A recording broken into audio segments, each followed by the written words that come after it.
আসসালামাইকুম আমি সাব্বির আহমেদ বলছিলাম।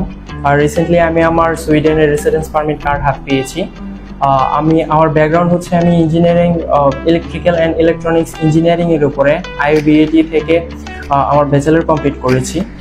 ব্যাচেলর কমপ্লিট করার পরে বাকি সবার মতোই আমারও চিন্তা ভাবনা ছিল দেশের বাইরে পড়তে যাওয়ার। আর সেই সূত্রে আমি খুঁজছিলাম যে কোথায় বিশ্বস্ততার সাথে আমি আমার ফাইলটা প্রসেস করাতে পারবো দেশের বাইরে।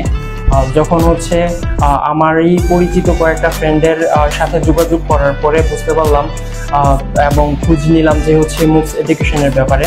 তখন জানতে পারলাম মুভস এডুকেশন এটার ব্যাপারে খুবই অভিজ্ঞ। তো আমি হচ্ছে আমার পুরো ফাইল নিয়ে হচ্ছে মুভসের অফিসে আসি, এসে এখানকার কাউন্সিলরের সাথে যোগাযোগ করি। তাদের সাথে আমার ফাইলটা নিয়ে যখন খোলাখুলি কথা বলি, তারা আমাকে আমার কোর্স অনুযায়ী আমার পছন্দ মোতাবেক কোন কোন সাবজেক্টগুলো চয়েসে ছিল ওগুলো হাইলাইট করে তাদের সাথে ডিসকাস করতে বলে। তো আলহামদুলিল্লাহ I have got the best service from moves education. আমি এখন সুইডেনের চালমার্স ইউনিভার্সিটিতে sustainable electric power engineering and ইলেকট্রোমোবাইলিটিতে চান্স পেয়েছি এবং হচ্ছে খুব শীঘ্রই সুইডেনে চলে যাবো ইনশাআল্লাহ।